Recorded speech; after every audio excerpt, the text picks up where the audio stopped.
네, 오늘은 드디어 첫 번째 챕터 들어가도록 하겠습니다. 그래서 지난 시간에도 제가 간략하게 기독교 강요 전체의 내용에 대해서 말씀을 드렸던 것처럼 기독교 강요는 사도신경을 중심으로 해서 근간으로 해서 이제 확장된 어떤 그 설명서 또 보완적인 성격을 지니고 있는 어떤 해설서라고 할 수가 있다라고 말씀을 드렸습니다. 그래서 총 4권으로 구성이 되어 있는데 1권은 성부 하나님에 대해서, 2권은 성자 예수 그리스도에 대하여, 3권은 성령 하나님에 대하여, 4권은 이제 교회에 대하여 이렇게 구성되어 있다라고 말씀을 드렸습니다. 그리고 전체적으로 이 1권의 말씀은 우리가 이제 살펴보겠지만 2권의 내용은 왜 예수님께서 구속주이신가 라고 하는 내용들을 다루고 있다라고 할 수가 있습니다. 그러다 보니까 자연스럽게 인간의 타락과 또한 율법에 대한 말씀에 대한 내용들이 언급이 되어질 수밖에 없는 것이죠. 2권에서. 그래서 그 가운데 당연히 이제 벌책과 범책의 문제들이 언급이 되어질 수밖에 없다라고 할 수가 있습니다. 그래서 우리의 어떤 범죄함, 타락으로 말미암아서 우리가 받아야 될 죄의 삭세에 대해서 예수님께서 그 죄의 진노를, 사망의 형벌을 감내하실 수 있기 때문에 예수님께서 구속주이셔야지만 되는 것이고, 또한 우리가 그리스도인으로서의 의로운 삶을 살기 위해서는 하나님께서 요구하신 의의 기준, 율법의 어떤 모든 요구들을 만족시키고 충족시켜야지만 되는데, 그 또한도 인간은 그 일들을 감당할 수 없기 때문에 예수님께서 우리를 대신하여 율법의 모든 요구를 충족시키시는 그러한 행위들을 나타내 보이시고, 그렇게 성취하신 의를 우리한테 전가시켜 주심으로써 우리가 의인이 될 수 있다, 의롭다 여김 받을 수 있다라고 하는 사실이 언급되고 있다라는 사실입니다. 그래서 어쨌든 십자가상에서의 늘 말씀드리는 것처럼 그런 위대한 전가가 이루어졌다. 우리의 죄의 형벌의, 사망의 형벌이 우리 주님께로 전가되어지고 주님께서 성취하신 그 의로움이 우리에게 전가되어지는 이 놀라운 교환의 역사가 일어남으로 말미암아 주님께서 사망의 형벌을 이기셔서 우리의 벌책의 문제를 해결해 주시고, 또한 우리의 해결할 수 없었던 그 범책의 문제, 우리의 죄인이라고 하는 그 낙인이 이제는 의인이라 불려지는 놀라운 변화로 이어지게 되었다. 이것이 복음이다라는 것이에요. 그래서 이거는 다른 말로 하자면 복음이란 무엇인가? 라고 하는 것이 2권의 주제라고 할 수가 있는 것입니다. 이제 3권은 이제 그렇다라고 하면 그 예수님의 행하신 일들이 우리와 무슨 상관이 있는가? 어떻게 우리에게 효력 있게 적용이 되는 것인가? 라고 하는 것을 이야기하고 있는 것이죠. 그렇기 때문에 자연스럽게 성령 하나님의 사역으로 이어지게 될 수밖에 없다라는 것입니다. 그래서 이 3권에서 다루고 있는 성령의 사역은 성령 하나님의 내적 사역이라고 할 수가 있는 것이고, 4권도 어떻게 보자면 성령 하나님에 관계된 내용들이라고 할 수가 있어요. 그래서 3권은 성령 하나님의 개인적인 또 내적인 사역이라고 한다면, 4권은 외적인 사역, 그리고 어떤 집단적인 사역, 이 교회를 통한 하나님의 구속 역사를 성취해 나아가시는 성령 하나님의 외적인 사역에 초점을 맞추고 있다라고 할 수가 있어요. 그래서 이렇게 전체적으로는 그래서 성부 하나님, 성자 예수 그리스도, 그리고 성령 하나님, 그리고 그 가운데 특별히 성령 하나님의 개인적이고 내적인 사역과 외적이고 집단적인 공동체적인 사역, 이것에 대해서 3권과 4권에 나누어서 기록하고 있다라고 할 수가 있는 것입니다. 그래서 이런 어떤 개괄적인 기독교 강요의 내용들을 생각을 하고 염두에 두시고 이제 1권의 내용을 한번 보도록 하겠습니다. 17페이지에 보시면 가장 고상한 지식이라고 되어 있어요. 그러니까 여기에는 지금 되게 짧은 챕터 하나하나로 이렇게 막 굵은 글씨로 되어 있지만, 사실 이 내용들이 기독교 강요에서는 되게 긴 문장들과 내용들로 기록이 되어 있다라는 사실을 이렇게 생각하고 이걸 보시면 돼요. 그렇게 한번 염두에 두시고 이 문장 하나하나를 보시면 우리가 이것을 그냥 흘려서 넘기지 않고 이렇게 많은 문장의 내용들을 이 라운선 교수님께서 요약하기 위해, 축약해서 핵심만을 전달하기 위해 정말 많은 수고 가운데 이렇게 줄이셨다라는 것을 보시면 우리가 이 문장 하나하나를 보는 데 있어서 좀 다른 마음이 들 거라고 생각을 해요. 그래서 좀 곱씹고 좀 풍성하게 그 담겨져 있는 의미들을 우리가 새겼으면 좋겠습니다. 그래서 어쨌든 가장 고상한 지식으로 시작을 하고 있어요. 그래서 최종판의 첫 문장을 보시면 첫 문장에 우리의 참되고 건전한 지혜는 하나님에 대한 지식과 우리 자신에 대한 지식이라고 이렇게 이야기를 하면서 강요 1권의 첫 문장을 시작을 하고 있습니다. 그래서 어쨌든 그 지식에 대한 내용들이 이제 요 전체적인 하나님에 관련된 내용들 가운데, 기독교 강요의 내용들 가운데 이어지게 될 것입니다. 그런데 뒤에서도 언급을 하겠지만 그 지식이라는 것은 하나님에 대한 지식과 인간에 대한 지식인데, 이 두 가지의 지식은 결코 따로 떼어서 분리해서 생각하고 이해할 수 있는 개념이 아니다 라고 하는 것이 기독교 강요를 이루고 있는 하나의 중요한 하나의 사상이고 관점이에요. 그래서 하나님을 알므로 인간을 알 수 있고, 또한 인간을 알므로 하나님을 알 수 있는 이런 밀접한 서로의 이 지식이 상호 연관성 가운데 있다, 밀접한 관계 가운데 있다라고 하는 전제하에, 그런 어떤 조건하에, 기준하에 이 전체의 기독교 강요의 내용들이 진행되어져 가고 있는 것입니다. 이 세상에서 가장 고상한 지식은 무엇입니까? 라고 묻고 있고, 그것은 바로 자신을 아는 지식이다 라고 이야기를 하고 있어요. 그래서 사실 이것은 이제 전체적인 모든 인간의 관점에서를 이야기하고 있는 것입니다. 그러니까 기독교인의 관점에서 뿐만이 아니라 우리 기독교인에게 있어서는 하나님을 아는 지식이 가장 고상한 지식이라고 이야기하겠죠. 그렇지만 하나님을 믿지 않는 사람에게 있어서는 하나님을 아는 지식이 고상한 지식이다, 최고의 가치가 있는 지식이다라고 동의하겠습니까? 그들은 동의하지 않겠죠. 그래서 이 지금 이야기, 요 최고의 이 인간에게 공유되어지는, 보편적으로 그렇게 동의되어지고 여겨지는 고상한 지식이라는 것은 인간 자신 스스로를 아는 지식이다라고 이야기를 하고 있는 것입니다.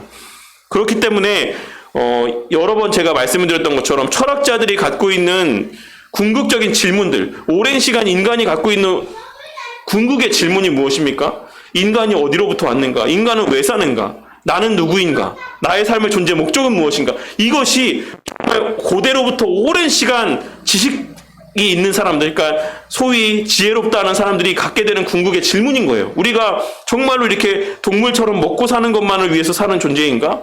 아니면 다른 고상한 어떤 가치들이 있는 것인가? 그럼 왜 또 그 가치는 사람마다 또 다른 것인가? 도대체 인간이 추구할 수 있는, 공유할 수 있는 궁극의 가치는 없는 것인가?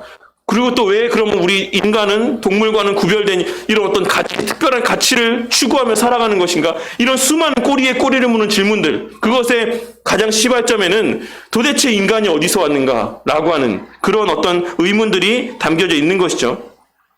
많은 경험과 지식을 쌓고 높은 지위에 오르고 엄청난 물질을 소유한다라고 할지라도 자신이 누구인지 정확하게 알지 못하면 그 인생은 누추할 뿐입니다 라고 이야기를 하고 있어요.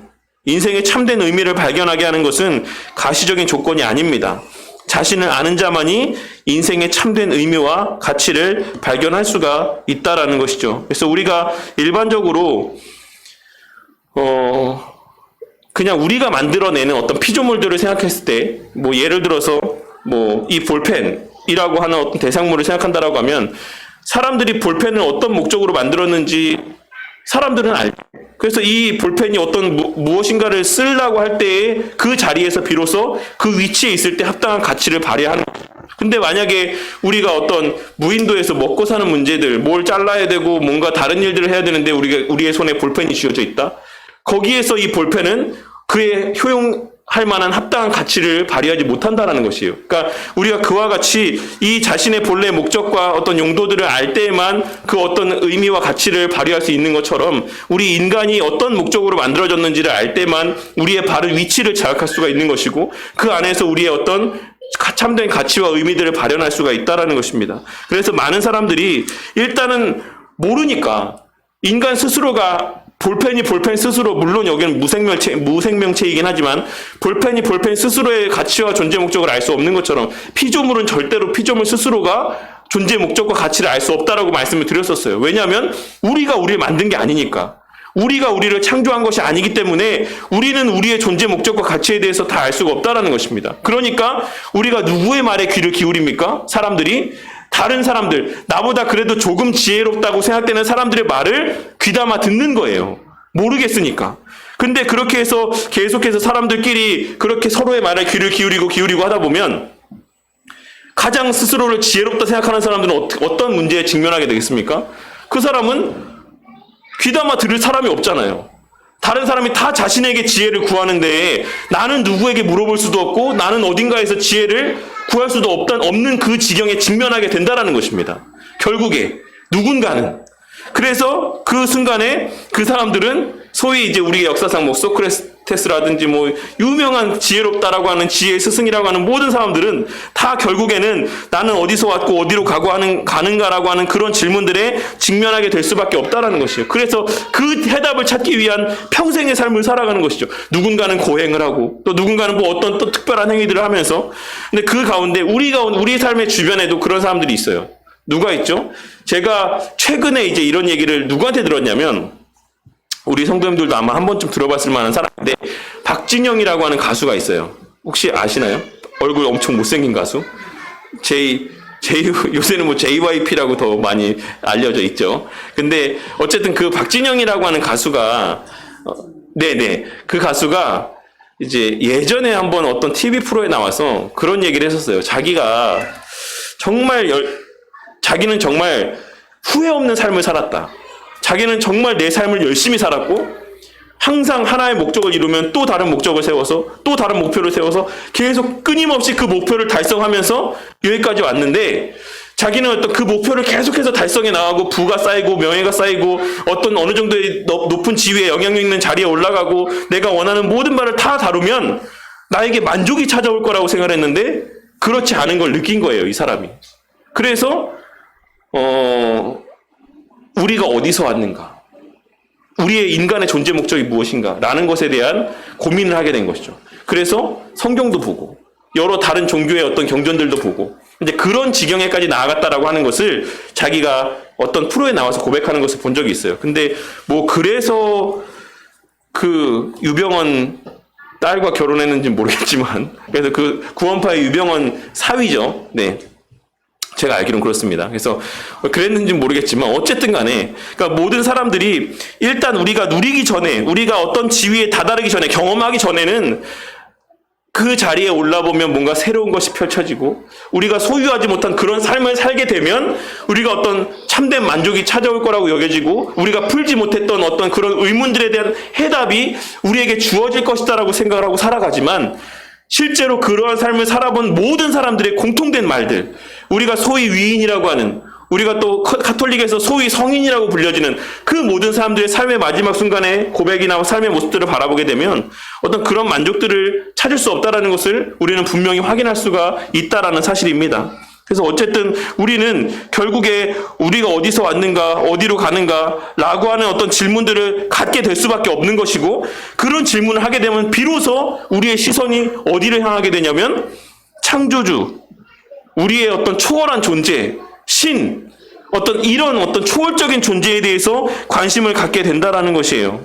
그것이 모든 인간들이 갖고 있는 공통된 속성인 것이고, 그것을 우리가 종교성이라고 이야기를 합니다. 그것이 되게 원시적인 삶을 살아가는 인간이든지 아주 고차원적인 박진영과 같이 정말 이 시대 안에서의 가장 트렌드 세터이고 가장 앞선 어떤 문화의 그런 최 고점에서 살아가고 있는 사람들도 마찬가지인 것처럼, 모든 사람들이 결국에는 어떤 창조주 절대자, 어떤 신비한 존재, 어떤 이런 세계 가운데 관심을 갖게 되는 지경으로 나아가게 될 수밖에 없다라는 것을 이야기를 하고 있는 것입니다. 그래서 우리는 알고 있죠. 그래서 우리가 우리 인간에 대한 그런 어떤 절망들을 맞닥뜨리게 되고, 우리가 그런 어떤 한계들을 맞닥뜨리게 될 때 우리는 성경을 보게 되는 것입니다. 우리에 대해서 하나님 스스로에 대해서 뭐라고 말씀하고 계시고, 하나님께서 또한 그럼을 통해서 그 하나님의 형상으로 지음받은 우리에 대해서 뭐라고 말씀하고 계시는가 라는 것을 우리는 바라볼 수 있죠. 하지만 세상에 속한 사람들은 그것을 찾을 수 있는 길을 알지 못한다라는 것입니다. 어쨌든 그런 전제하에 이 전체의 또 내용이 이제 진행이 되고 있어요. 그래서 하나님을 아버지라고 부를 수 있는가? 어느 날 예수님의 제자들이 예수님께 기도하는 법을 가르쳐 달라고 부탁을 했습니다. 물론 약간 별개의 이야기지만, 예수님께서 제자들이 예수님께 기도를 가르쳐 달라고 요청했을 때 그 의도는 뭐였다라고 말씀을 드렸죠? 제가 예전에 주님이 가르쳐 주신 기도에 대해서, 주기도문에 대해서 말씀드리면서 당시에는 그것이 그 문파를 대표하는 하나의 특성이라고 말씀을 드렸어요. 그러니까 요한의 제자 아래 속한 사람들은 그 요한의 기도가 있고, 또 예를 들어서 가말리엘이라고 하는 예를 들어 바울이 이제 수학했던 가말리엘의 문화였다라고 하면은 그 가말리엘이 가르쳐준 기도에 따라서 기도를 함으로써 이 사람은 가말리엘에 있는 사람이구나. 마치 교가처럼, 마치 어떤 어떤 푼처럼 그렇게 그 사람들만 공유하는 기도의 내용들이 있었던 거예요. 그러니까는 예수님의 제자들이 야, 다른 사람들은 전부 다 자기네 스승의 기도가 있는데 자기들만 기도가 없는 거예요. 그러니까는 예수님을 향해서 예수님, 저희도 좀 기도를 가르쳐 주십시오. 저희한테도 좀 우리만의 기도를 좀 알려주십시오. 라고 하는 의도에서 예수님께 기도하는 법을 알려달라고 이야기를 했던 것이죠. 그러니까 물론 그들의 의도는 예수님의 입장에서는 어떤 합당한 의도는 아니었겠지만 어쨌든 그들의 의도대로 예수님께서는 주님이 그런 가르쳐주신 기도를 알려주셨어요. 주기도문을 알려주셨습니다. 그러니까 그러면 그 동일한 맥락의 연장선에서 주기도문은 뭐가 되는 겁니까?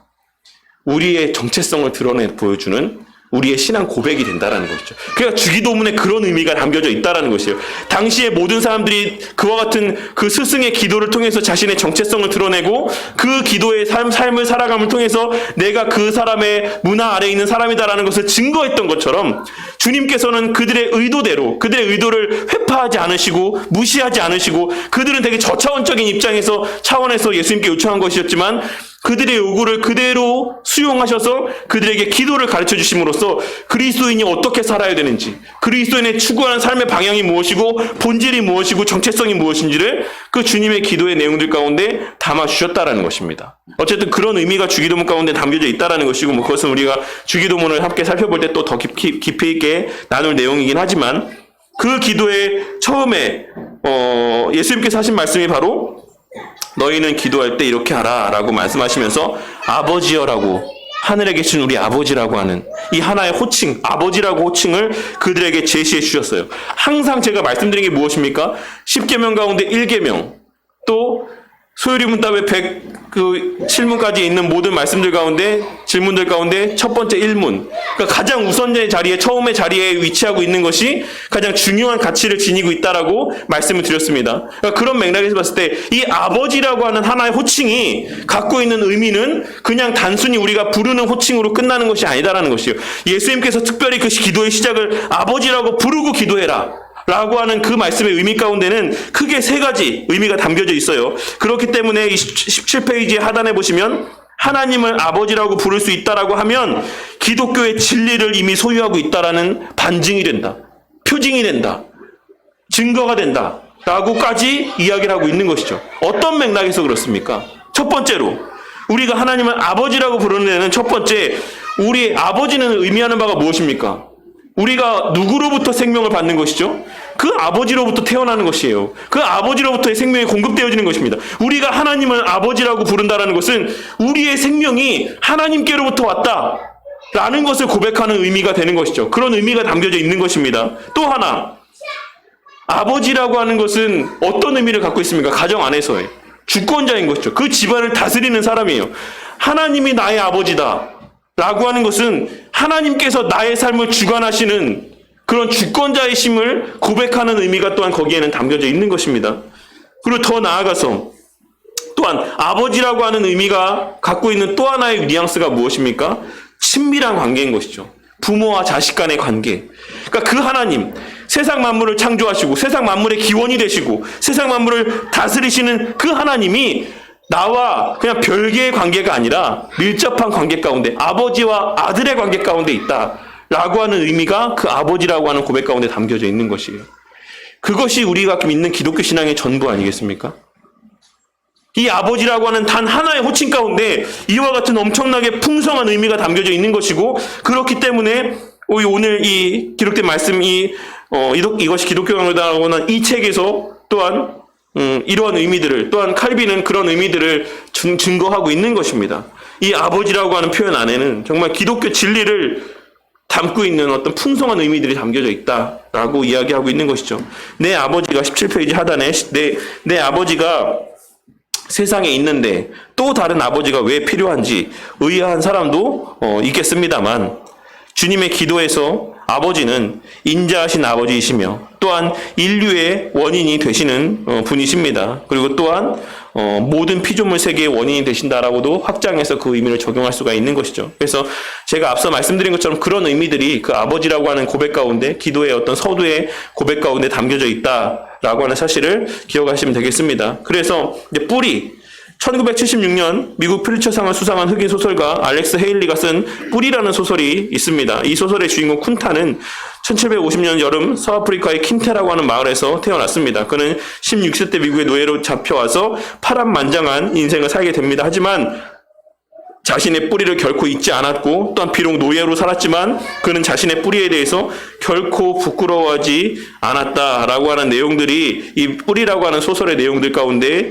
담겨져 있다라고 합니다. 그래서 이 내용을 통해서 지금 이야기하고자 하는 바는 우리의 모습이 그와 같아야 된다라는 것을 이야기하고 있는 것입니다. 우리가 언제든지 우리의 어떤 뿌리, 우리의 어떤 근본, 우리의 어떤 기원, 이런 것에 대해서 우리가 잊지 말고 살아야지만 된다는 것을 이야기하고 있는 것이고, 우리는 부모님을 통해 자신의 뿌리를 찾습니다. 부모의 얼굴에서 자신의 모습을 보곤 합니다. 외모뿐만이 아니라 성격도 그러합니다. 이것은 태어날 때부터 정해진 것이기 때문에 부모와 자식의 인연을 천륜이라고 이야기를 하는 것입니다. 우리의 관심을 조금 확대시켜 봅시다. 인간이 스스로 누구인지 정확하게 아는 방법이 무엇이 있겠습니까? 인간이 누구인지 정확하게 말해줄 수 있는 또 다른 인간이 있겠습니까? 뭐 심리나 토정 비결이나 뭐 사상의학이나 또 앞서 말씀드린 것처럼 여러 세상의 존경을 받는 어떤 지혜로운 사람들, 또 역사 가운데서 지혜 있다라고 여겼던 그 모든 수많은 사람들을 통해서 부분적인 지혜는 얻을 수가 있을 것이다라고 생각을 합니다. 하지만 지상의 그 어떤 방법을 동원해도 모두 한계가 있는 인간이 고안해낸 것이기 때문에 복잡한 인간에 대해서 명확하게 설명할 수 있는 지식이나 사람은 존재하지 않는 것입니다. 그것이 당연한 것이죠. 그렇기 때문에 우리는 우리에 대한 지식을 우리 스스로는 발견할 수가 없다라는 전제하에 이 전체에 이어지는 맥락의 내용들을 살펴봐야지만 되는 것이에요. 그것을 자각하고, 그러므로 인간이 아닌 인간을 초월하는 존재만이 인간이 누구인지 정확하게 말해줄 수가 있다라는 것이죠. 그래서 앞서 말씀드린 것처럼 우리가 그런 한계에 부딪히게 됐을 때 우리는 자연스럽게 그 시선을 초월적인 존재에게로 돌리게 될 수밖에 없다라는 것입니다. 그런데 신을 믿지 않는 많은 사람들이 누구를 또 바라봅니까? 어떤 대상을 바라봅니까? 외계인을 바라보죠. 오늘날 지혜 있다고 여기는 사람들, 그나마 어떤 과학이라고 하는 이성 가운데 살아가고 있는 사람들은 그 어떤 초월적인 지식과 어떤 초월적인 존재를 누구라고 생각합니까? 외계의 어떤 고차원적인 지식을 소유한 어떤 그런 미지의 생명체에다가 어떤 그런 마음들을 두는 사람들도 너무나도 많이 있는 것이에요. 오늘날 제가 어떤 설문조사를 봤는데, 뭐 젊은 사람들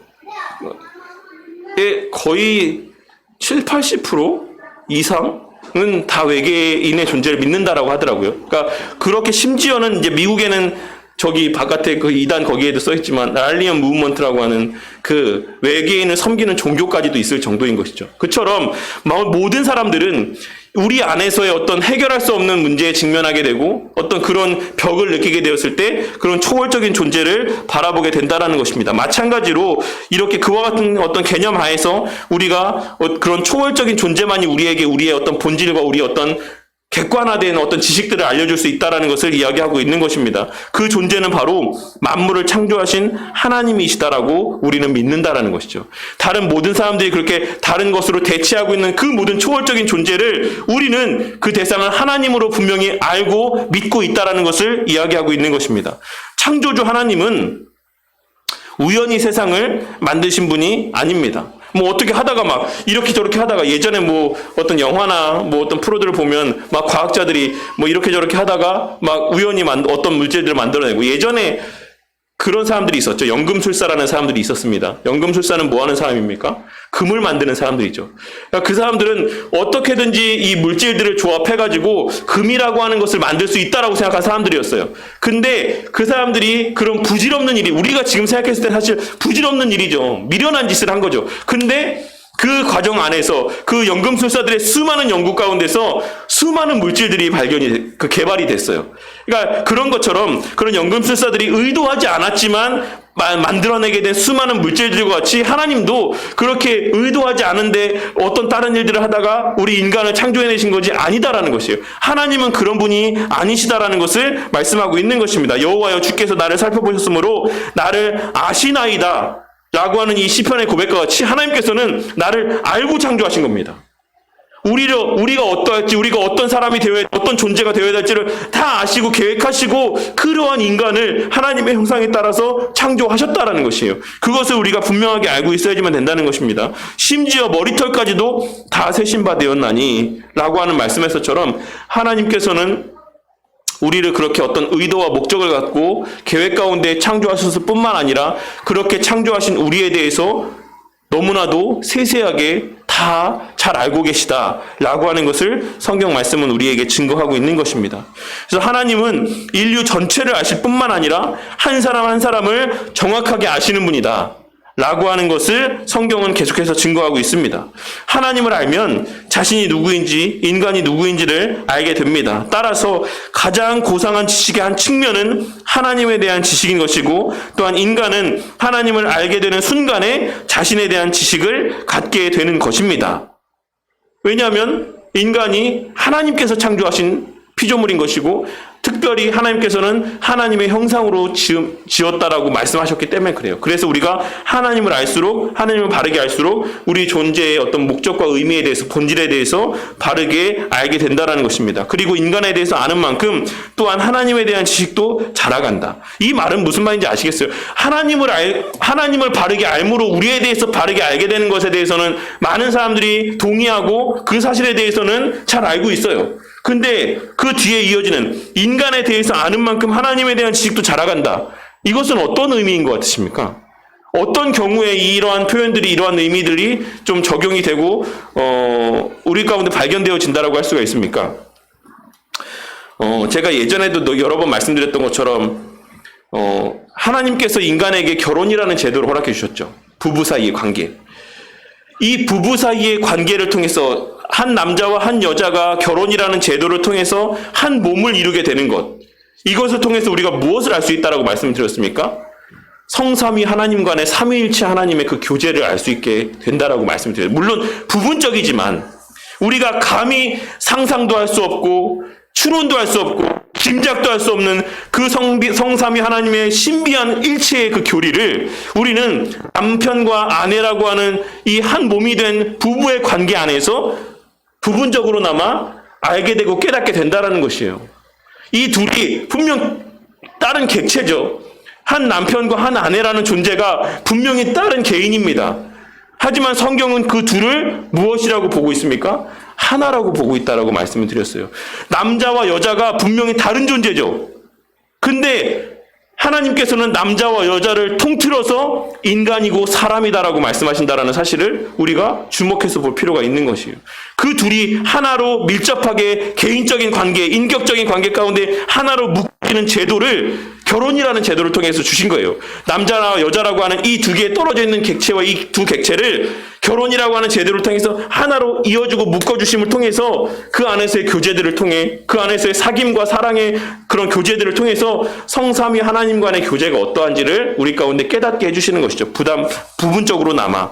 그런 식으로 우리가 우리 인간의 어떤 모습들에 대해서, 그런 습성들과 속성들에 대해서 실제 관계를 통해 알게 됨을 통해서 부분적이지만 우리 하나님에 대한 지식들을 소유하게 된다는 것입니다. 또 뭐가 있습니까? 인간의 어떤 근간을 이루는, 우리가 교회의 가장 기초가 뭐라고 말씀드렸습니까? 가장 교회의 가장 기초적인 단위, 기본의 단위가 뭐라고 말씀드렸죠? 가정이라고 말씀을 드렸어요. 그 가정 안에서의 가장 중요한 관계를 이루는 두 관계가 뭡니까? 부부 사이의 관계와 부모 자식의 관계예요. 그러니까 우리가 부부 사이의 관계를 통해서 하나님 사이의 그 성삼위 하나님 간의 밀접한 사랑과 교제를 알 수 있다라고 하면, 물론 더 나아가서 또 하나님과 우리 사이의 신랑과 신부로서의 관계 또한도 우리가 알 수 있죠. 근데 또 부모와 자식 간의 관계를 통해서도 우리가 하나님과 우리 사이의 관계에 대한 의미들을 발견할 수가 있는 것입니다. 내가 내 자식을 키우면서 느꼈던 그 감정들, 그것이 뭐 마냥 좋은 감정만 있진 않겠죠. 때로는 너무나도 사랑스럽고 자는 모습을 보면 막 깨물어서 깨우고 싶고 막 이러다가도 막상 또 깨어나면 또 막 차마 입에 담지 못할 그런 마음들이 또 들고, 이런 것들이 하나님께서 우리를 향해 갖고 있는 마음과의 어떤 비슷한 속성들을 갖고 있다는 것이에요. 우리가 물론 하나님께서는 우리가 하나님 앞에 하는 행동들 가운데 정말 미워 죽겠는, 내가 막 너를 지은 것을 후회한다, 이런 말처럼 우리가 하는 말 있죠. 내가 진짜 네 낳고 미역국 먹은 걸 후회한다, 막 이런 그런 어떤 정말 극도의 막 화가 나는 말들을 하다가도 뒤돌아서면 내 자식이기 때문에 내가 어떻게 하지 못하고 또 그 자는 모습을 보면 너무나 사랑스럽고 또 보듬어 안고 싶고 그런 마음이 들고 또 끝까지 내 자식을 챙기고 책임져야겠다라고 하는 어떤 부모의 사명감과 어떤 의무감들이 내 자식을 향한 어떤 양육의 모습으로 나타나고 표출되어지고 이런 모습들을 통해서 하나님께서 나를 보실 때도 때로는 이런 마음도 드시고 하지만 그럼에도 불구하고 우리가 부모 자식 간의 관계를 앞서 말씀드린 것처럼 천륜이라고 이야기하면서 끊을 수 없는 것처럼 한번 하나님께서 나를 자녀 삼아주시고 내가 하나님을 아버지라고 부르는 이 관계는 절대로 깨어지지 않는 것이구나. 하나님의 사랑이라는 것이 그런 것이구나. 나도 이 정도인데 나를 향한 그 하나님의 사랑이라는 것은 내가 감히 상상할 수 없는 너무나도 큰 것이구나라는 것을 깨닫게 되는 것이죠. 우리가 부모 자식의 관계를 맺지 않으면 우리가 결혼이라는 제도를 통해서 아이를 낳지 않으면 알 수 없었던 것들, 우리가 부모가 돼보지 않으면 알 수 없었던 것들, 그런 것들을 그 인간 안에서의 관계를 통해서 인간에 대해서 알게 되는 만큼 인간의 어떤 나도 몰랐던 내 본성적인 모습, 나에게 담겨져 있는 나의 모성애, 이런 것들을 내가 알아가면서 하나님의 그 나를 향한 사랑을 깨닫게 되는 것입니다.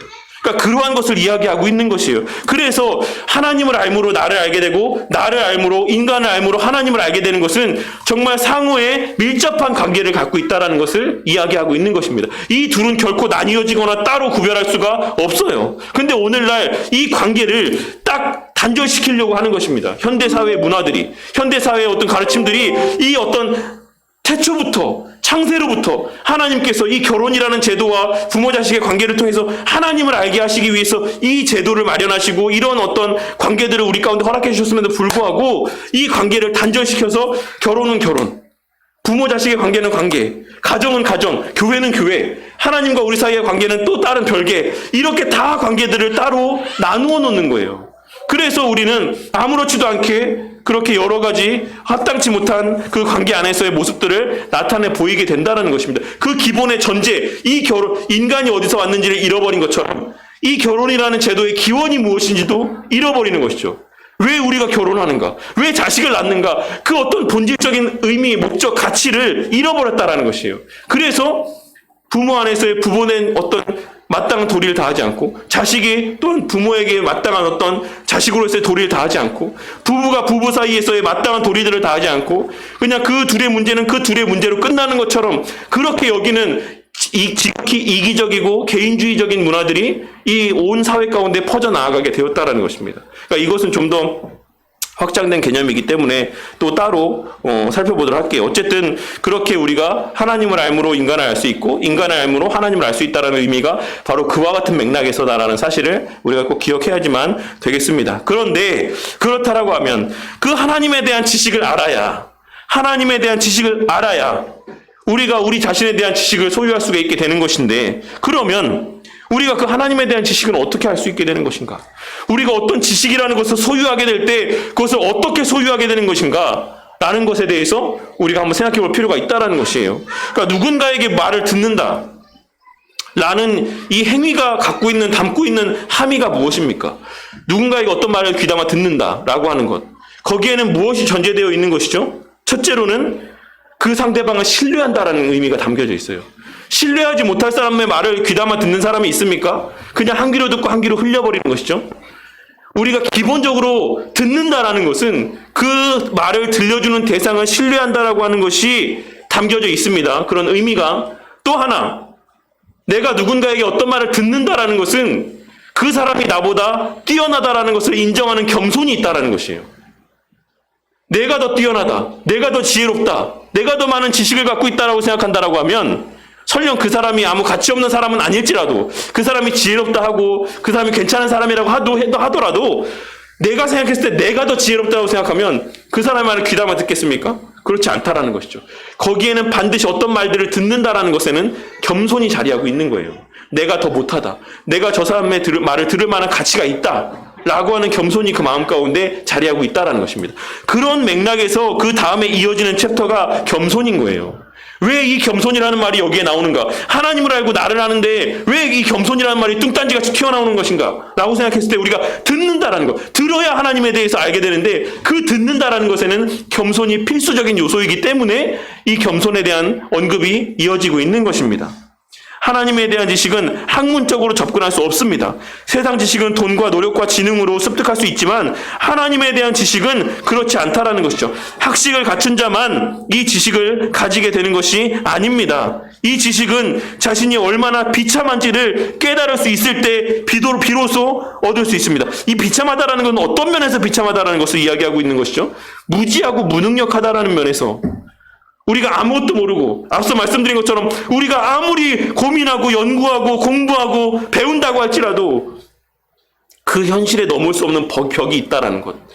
그런 한계, 자신의 한계성에 대한 비참함을 이야기하고 있는 것이에요. 그런 것들을 아는 자들만이 비로소 그 지식을 소유할 수 있게 된다라는 사실입니다. 성경적으로 말하면 겸손한 자가 하나님을 알 수 있습니다. 그렇기 때문에 제가 늘 말씀드리는 거지만 겸손은 구원인의 가장 확실한 표징 가운데 하나라고 말씀을 드리고 있는 것이죠. 왜냐하면 겸손한 자가 하나님의 말씀을 들을 수 있기 때문에 그래요. 하나님의 말씀을 듣는 자만이 변화되어질 수 있기 때문에 그렇습니다. 그렇게 변화되어지는 자만이 하나님의 자녀의 삶을 추구하며 살아갈 수 있기 때문에 그래요. 이런 밀접한 관계들을 갖고 있는 것입니다. 겸손이라는 거 하는 이 하나의 개념이라고 하는 것이. 그래서 겸손이란 남을 자신보다 높게 여기는 것, 낮게 여기는 것을 의미합니다. 하나님에 대한 지식을 가지고자 한다면 하나님을 자신보다 높여드려야지만 됩니다. 하나님을 신뢰하고 하나님을 확신하고 하나님의 가치를 인정해야지만 되는 것이에요. 그때 비로소 그분에 대해서 알기 시작합니다. 이 말을 다시 말하면 무슨 말입니까? 그때 비로소 우리는 그분의 말씀이 들리기 시작한다는 것을 의미하는 것이에요. 알게 된다는 것은 무엇을 통해 알게 되는 것이에요? 들음을 통해 알게 되는 것이죠. 그러니까 이 지금 말, 그때 비로소 그분에 대해서 알 수 있게 된다. 그때 비로소 우리가 하나님에 대해서 알 수 있게 된다라고 하는 것. 우리가 겸손할 때 비로소 하나님을 알게 된다라는 의미는 우리가 겸손할 때 그때 비로소 하나님의 말씀이 내 귀에 들려지게 된다라는 것이에요. 그런데 오늘날 수많은 사람들이 예배의 자리 가운데 앉아서 설교의 말씀을 듣고 그 골방에 들어가서 하나님의 말씀을 보는데도 그 말씀이 그 마음 가운데 깨달아지지 않고 그 안에서 하나님을 발견하지 못한 이유가 무엇입니까? 겸손하지 않기 때문에 그런 것이에요. 자기 부인이 없기 때문에 그래요. 전적으로 100% 그 말씀 가운데 신뢰하고 자복하는 마음들이 자리하고 있지 않고 자아가 깨어지지 않았기 때문에 그 말씀을 선별해서 듣는 것입니다. 내게 필요한 말과 필요하지 않은 말, 내게 유익한 말과 유익하지 않은 말을 자기의 기준대로 판단하고 그것을 취사 여부를 선택해서 듣기 때문에 그렇다는 것이죠. 그런 사람들은 하나님에 대해서 다 알 수 없습니다. 제가 죄를 뭐라고 말씀드렸습니까? 죄에 대해서 말씀드릴 때 죄는 하나님의 말씀에 반하거나 하나님의 말씀대로 온전히 순종하지 않는 것을 하나님께서는 죄라고 말씀한다고 말씀을 드렸습니다. 우리가 하나님의 말씀을 취사 선택해서 필요한 것만 골라 들을 때 우리의 삶은 하나님의 말씀대로 살아가는 삶이라고 하지만 그 부족한 순종함으로 인해 우리의 행하는 모든 것이 설령 외적으로는 신앙의 모습이라 비춰질지라도 그 모든 것은 다 죄된 모습이 된다는 것이에요. 그런 맥락에서 우리가 완전한 겸손이 없을 때, 완전한 들음이 없을 때 우리는 하나님을 완전하게 알 수 없고 그렇게 하나님을 완전하게 알지 못할 때 우리의 그 완전하게 알지 못함으로 비롯된 모든 행위는 다 악한 행위, 죄된 행위가 되는 것이에요. 그런 것을 우리가 꼭 명심하고 살아야지만 됩니다. 그러니까 그런 어떤 복잡한 내용들, 이 내용들이 지금 기독교 강요의 첫 머리들을 채우고 있는 것입니다. 지금 칼빈은 계속해서 그 이야기를 하고 있는 것이에요. 하나님에 대한 지식만 아니라 자신에 대해서도 마찬가지입니다. 자신을 정확하게 평가하려면 겸손해야지만 됩니다. 당연한 거 아니겠습니까? 그렇지 않고서는 자신을 냉정하게 바라볼 수가 없습니다. 남을 자신보다 낮게 여기는 겸손의 최고의 모범은 그리스도이십니다. 라고 이야기하고 있죠. 그러니까 우리가 내 자신을 바르게 판단하지 못하는 이유가 뭡니까? 우리 자신을 우리 스스로를 객관화할 수 없다는 것은 어떤 의미에서 그런 말들을 하는 겁니까? 우리는 제가 늘 말씀드린 거지만 태초부터 아담 때부터 인간에게 내재되어 있는 본성은 우리 자신을 높이고자 하는 마음들이 있기 때문에 그래요. 그것이 아담 범죄함 이후로 더 증폭되고 우리 강화되어서 우리의 자아를 꽉 채우고 있는 겁니다. 그러니까 우리가 아무리 버린다라고 해도 내 자신에 대한 후한 평가들을 그렇게 다 떨쳐버린다라고 해도 이 일말에 떨쳐지지 않는 우리 자아에 대한 사랑함들이 있다라는 것이에요. 그래서 우리는 절대 우리 자신을 객관적으로 평가할 수 없어요. 그래서 우리 자신에 대한 평가는 나를 떠난 객체가 이 제3자의 입장에서 바라볼 때에만 우리 자신에 대한 정확한 판단을 할 수가 있다는 것입니다. 하지만 우리는 뭐라고 생각합니까? 야, 내 자신보다 나를 더 잘하는 사람이 누가 있냐라고 이야기를 하죠. 그 자체가 착각이라는 것입니다.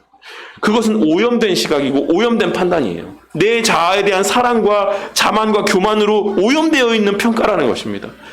그런 것을 이야기하고 있는 것이죠. 그래서 우리는 완전한 자기 부인을 할 때, 나에 대해서 완전하게 나의 자아에 대한 그 자기애를 다 떨쳐버릴 때에만, 참된 겸손이 있을 때에만 내 자신의 모습에 대해서 명확하게 바라볼 수가 있다라는 것을 말씀하고 있는 것입니다. 이렇게 완전하게 자기 자신에 대해서 명확하게 바라봤던 사람이 누굽니까? 물론 이제 예수님을 제외하고 지금 사람에 대해서 말씀드리고 있는 거예요. 이렇게 자기 자신에 대해서 적나라하게 바라본 사람이 누구였어요? 얼마 전에 말씀드렸던 것처럼 베드로였잖아요. 베드로는 자신에 대해서 어떻게 생각했습니까? 나는 수제자다. 나는 그 누구 못지않게 괜찮은 믿음의 소유자다. 다른 사람은 다 떠나가도 나는 절대 죽을지라도, 설령 내가 목숨을 잃게 될지라도 예수님을 떠나지 않을 만한 그런 믿음이 있는 사람이다라고 스스로 생각했다라는 것이죠. 그게 베드로 자신의 스스로에 대한 평가였습니다. 판단이었고. 근데 그의 본 모습은 어떠했습니까? 그 본 모습에 대해서 예수님께서 말씀해 주셨죠. 아니다. 넌 그렇지 못하다. 예수님께서 말씀해 주셨음에도 불구하고 베드로는 인정하지 않았습니다. 근데 그 예수님 말씀대로 정말 예수님을 부인함으로 인하여서, 그리고 다른 제자들은 그냥 떠나가기까지만 했지만 베드로는 어떠했습니까? 저주하기까지 했죠. 저주하는 말까지 하기까지 했죠. 그런 자신의 그 입술을 통해 고백되어지는 그 말들을 통해서 베드로는 자신을 보게 된 거예요. 나의 어떤 본 모습에 대해서. 그렇게 자신의 본 모습을 보게 되었을 때, 이 말씀에서처럼 참으로 겸손해졌을 때 예수님께서 어떻게 하셨습니까? 다시 개인적으로 베드로를 찾아가셨다라고 복음서의 말씀 가운데 기록이 되어 있죠. 베드로가 제자들과 모여있을 때 처음 예수님 만난 거 아닙니다. 복음서의 말씀에 성경의 기록을 보시면 예수님께서 분명 부활하신 이후에 베드로를 개인적으로 따로 찾아가신 일이 있어요. 그렇게 기록이 되어 있습니다. 왜 찾아가셨겠습니까? 왜? 그것을 다시 회복시켜 주시기 위함인 것이죠. 그리고 나서 제자들이 이제 다 모여있을 때 예수님께서 또 베드로에게 물어보셨죠. 뭐라 물어보셨습니까? 내가 나를 사랑하느냐?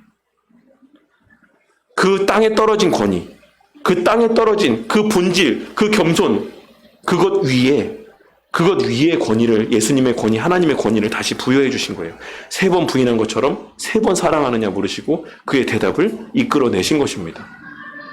그러니까 우리가 참된 겸손이라는 것, 그 겸손 위에 하나님의 능력이 덧입혀지는 것이고 그 위에 하나님의 말씀이 효력 있게 적용되는 것입니다. 이것이 떨쳐지지 않으면 우리의 신앙은 한 걸음도 뗄 수가 없어요. 그래서 예수님의 첫 말씀 첫 일갈이 무엇이었습니까? 회개해라. 넌 죄인이다. 이것이 첫 일갈이고 일성이었어요. 예수님의 첫 공생의 사역의 첫 마디가. 왜냐하면 그렇게 우리가 죄인이고 우리가 그렇게 회개해야 될 죄인이라는 것을 인정하고 겸손해지는 것이 우리의 신앙의 출발이기 때문에 그렇습니다. 그것을 지금 계속해서 말씀하고 있는 것이죠. 그렇지 않고서는 자신을 냉정하게 바라볼 수가 없기 때문이다라는 것입니다. 그러면서 예수님의 빌립보서 2장에서 기록되어 있는 말씀을 하고 있죠. 우리가 한번 볼까요? 빌립보서 2장 3절부터 이어지는 말씀, 빌립보서에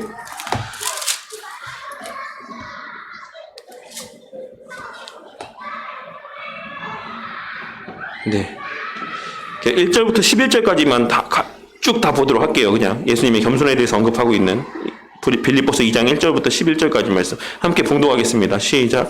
그러므로 그리스도 안에 무슨 권면이나 사랑에 무슨 위로나 성령의 무슨 교제나 긍휼이나 자비가 있거든 마음을 같이하여 같은 사랑을 가지고 뜻을 합하여 한 마음을 품어 아무 일에든지 다툼이나 허영으로 하지 말고 오직 겸손한 마음으로 각각 자기보다 남을 낮게 여기고 각각 자기 일을 돌볼 뿐더러 또한 각각 다른 사람들의 일을 돌보아 나의 기쁨을 충만하게 하라. 너희 안에 이 마음을 품으라. 곧 그리스도 예수의 마음이니 그는 근본 하나님의 본체시나 하나님과 동등됨을 취할 것으로 여기지 아니하시고 오히려 자기를 비워 종의 형체를 가지사 사람들과 같이 되셨고 사람의 모양으로 나타나서 자기를 낮추시고 죽기까지 복종하셨으니 곧 십자가에 죽으심이라. 이러므로 하나님이 그를 지극히 높여 모든 이름 위에 뛰어난 이름을 주사 하늘에 있는 자들과 땅에 있는 자들과 땅 아래에 있는 자들로 모든 무릎을 예수의 이름에 꿇게 하시고 모든 입으로 예수 그리스도를 주라 시인하여 하나님 아버지께 영광을 돌리게 하셨느니라. 아멘. 뭐라 말씀하고 있습니까? 예수님은 본인이 하나님이셨음에도 불구하고, 그가 본체 하나님이셨음에도 불구하고 스스로를 종으로 여기셨다라고 말씀하셨어요. 스스로가 종이 되었다라고 말씀하고 있습니다. 그런데 우리는 어떠합니까?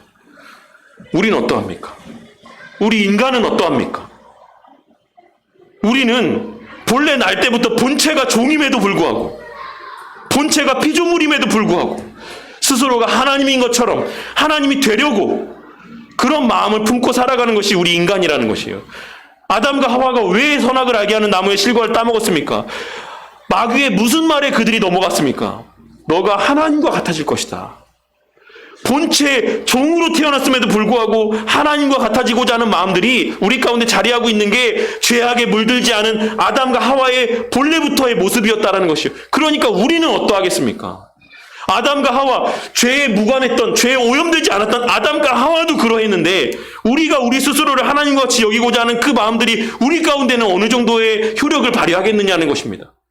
우리가 그것을 인지하고 살아가야지만 돼요. 내가 말하는 모든 말들 가운데 나를 높이고자 하는 마음들이 늘 자리하고 있을 수밖에 없다는 것을 자각해야지만 됩니다. 내가 행하는 모든 행동들 가운데 내가 하나님과 같이 한 자리에서 그런 영광을 받고자 하는 마음들이 내 안에 자리하고 있다는 것을 인지하고 살아야지만 된다는 것입니다. 그러할 때 우리가 늘 스스로를 부인하며 하나님 앞에 기도하며 겸손해질 수가 있고 말씀을 통해 우리의 자신을 비로소 직시할 수가 있는 것이에요. 그런 모범을 그리스도에게서 찾으라고 말씀하고 있는 것이죠. 하나님은 어떠합니까? 성부 하나님은 어떠합니까? 성부 하나님은 본래 하나님이고 자유하신 분이죠. 아무런 제한과 제약을 받지 않으시는 분이에요. 근데 그 하나님이 어떠하셨습니까? 그 성부 하나님이 어떠하셨습니까? 스스로를 언약의 말씀 가운데 구속시키셨잖아요. 우리와 맺으신 언약 가운데 우리 하나님께서 그런 약속을 우리와 맺어주실 만한 의무가 있습니까? 그런 어떤 마땅히 그래야지만 되는 어떤 책임이 있으십니까? 없어요. 하나님께서 인간과 약속을 맺어주실 그런 어떤 마음을 품으실 필요가 없다라는 것입니다. 왜냐하면 하나님께서 우리가 그런 하나님과 약속을 맺을 만한 동등한 자격도 되지 않기 때문에 그렇다라는 것이죠. 그런데 그런 하나님께서 그 한번 뱉으신 말은 절대 어김이 없고 그 말은 그대로 성취가 되어지는 그 하나님께서 그 말씀을 통해 하나님과 우리 사이에 언약을 맺어주셨다는 것이, 그 말은 스스로가 자신의 뱉은 말 가운데 구속되셨다는 것을 말씀하고 있는 것입니다. 내 자유를, 창조주 하나님의 그 자유를 인간을 사랑하시기 때문에 그 사랑하심으로써 그 언약 아래 그 스스로의 자유를 얽매시고 구속시키시고 속박시키신 거예요. 우리가 그 하나님의 약속 가운데서 늘 우리는 뭘 발견합니까? 나의 자유가 억압되어지는 것을 발견하죠. 왜 하나님께서 뭔데 나의 자유를 억압하시는가? 왜 하나님께서 이런 것들을 나에게 요구하시는가? 그런 내중심적인 언약을 바라보는 관점들이 우리 가운데 있다라는 것입니다. 왜? 우리가 하나님과 동등한 존재라고 생각하기 때문에. 도대체 하나님이 뭔데 나한테 이런 것을 요구하시는가? 하지만 우리가 하나님의 관점에서 이 언약을 바라볼 때 이것이 얼마나 하나님 편에서의 무한한 희생이 되는지, 섬김이 되는지, 겸손이 되는지를 우리가 발견할 수 있다라는 것입니다. 네. 여기까지만 해야 될 것 같습니다. 좀 또 이 다음까지 넘어가면 너무 길어질 것 같아서 이 내용들이, 네. 어쨌든 우리가 오늘 여기까지 겸손에서 뿌리하고, 네, 지나서 겸손의 내용 초반에까지만 보도록 할게요. 이 겸손은 그러면 어떻게 겸손해질 수 있는가라고 하는 것들에 대해서는 다음 시간 경건의 내용들, 요거는 다음 시간에 보도록 하겠습니다. 어쨌든 오늘 우리가 함께 나눈 이 말씀들, 물론 이게 뭐 지금 한 장, 두 장, 요 정도밖에 안 되지만 사실 이것이 실제 기독교 강요의 내용이나 또 다른 여러 해설서의 내용으로 따지면 상당한 분량이 돼요. 그래서 우리가 이렇게 잠깐 넘어간 내용들이지만 그 하나하나의 내용들을 곱씹으면 그 안에서 우리가 누릴 수 있는 은혜와 영적인 유익들은 정말